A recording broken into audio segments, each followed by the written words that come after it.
So that's the exterior. I'm going to open up the bonnet. I'll discuss the motor and the drivetrain with you. If you come on up, I mentioned on the other side that I've got hood pins on it. The original TVR didn't. It had releases under the dash that were borrowed from another car. They notoriously inefficient, rattling and all. So I did stainless steel and aluminum hinge pins, hood pins, excuse me, that when you lift it up, they're on a spring. So when the bonnet closes, it's under spring tension. You just push it down a little bit, and that holds it snug, and it presses it into the rubber strip, the weather strip that's along here. So that holds it nice. If you know about TVRs, folks will probably ask, the front hinges, the bonnet hinges are a weak spot in TVRs. They rust, they separate from the fiberglass. This has all been redone. You can look, I put still pictures documenting that. You'll see that. But both of those are completely redone, re-glassed in, and redesigned, so you'll see that the hood opens all the way without ever getting close to the ground. The original TVRs, they wouldn't even come up this far, and the bumpers would already be hitting the ground. So that's been completely redesigned. It's on a wire here.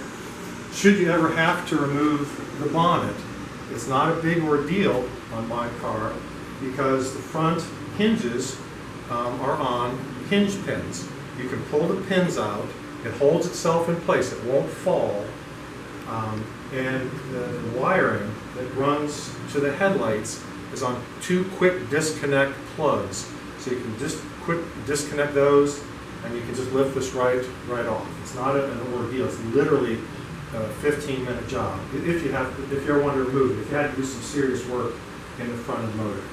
So here's the motor. It's a stock TR6 motor, and it is this is a matching numbers TVR. There's a plate on the front. We can show that later, if you can see it now. There's a plate there that shows the chassis number and the engine number, and this is the original motor that came with this car, and it matches the number there. This was completely rebuilt. Everything on this car has been taken apart. Not one nut, bolt, Allen screw, whatever, has not been taken apart, cleaned, replaced, replated, upgraded. Not one. You won't find one thing on here that was overlooked. So the motor, I've documented that in the still photos on BAT with the new pistons, new bearing, just everything new in there. The head was professionally done at a tuning shop in Orlando that works on Datsun Zs, so they know their straight six is pretty good. So all this is redone. I run a manual fuel pump, mechanical fuel pump. Goes through a pressure regulator, comes over here to two NOS Stromberg carbs that I got from England. The original carbs were Strombergs like this, except they had a lot of anti-pollution mechanisms on them. Tough to tune. They leaked oil a lot of times in the dash pots. These are pre-emission carburetors, so it has none of that on this. This has a fixed needle and an adjustable jet.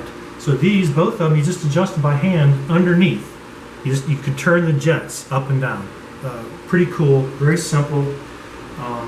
If you come back around over here, I'll show you that I built custom linkage from the gas pedal.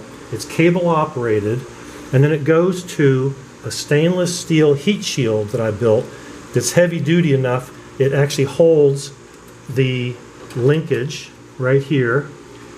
And then on this side I've added a spring with adjustments on it so you can adjust the tension of your gas pedal. Some people like it so it goes really feather light, other people like it a little heavy. You can adjust it, you can even change the spring if you really want to get outside that.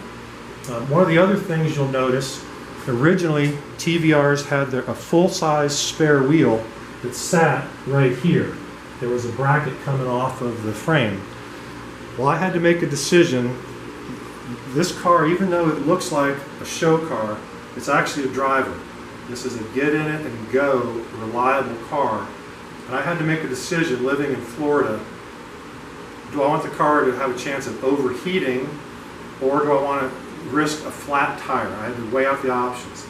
So I said, I don't think I need to carry a spare around, even though I'll show you later. I've got a full-size spare that fits in the back on an original T-slot rim. So you can always take one with you.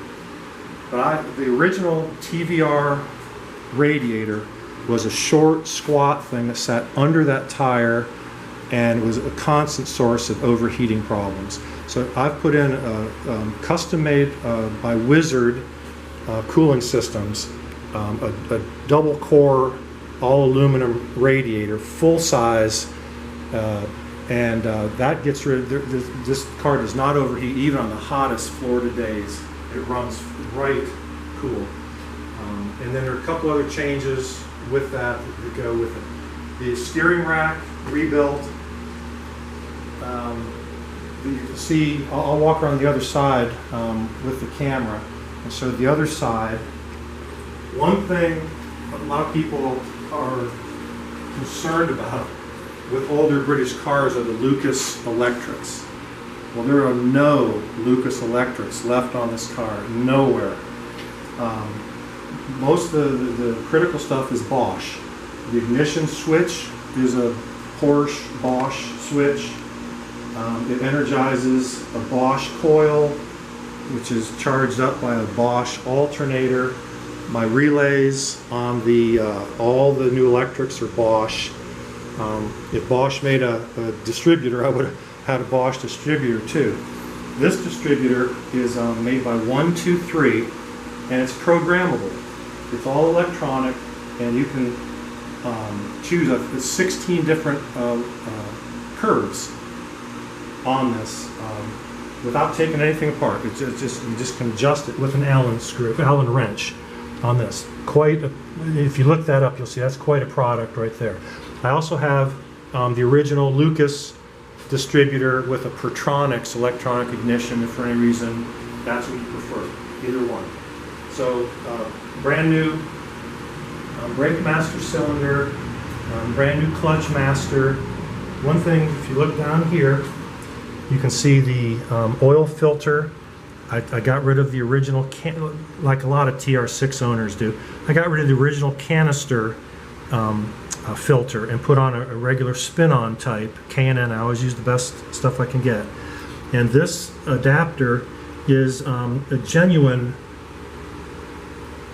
one made in England. I've got the box over there. It's not one of the Chinese knockoffs that Moss and other people sell right now. That's I sourced an older made in England one.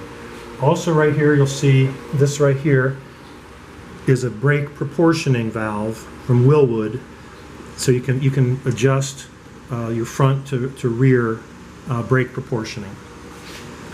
Well, I should have mentioned it when I was on the other side. The battery has a quick disconnect, which you don't have to disconnect it. If it's just sitting for a few days or a week, I don't worry about it.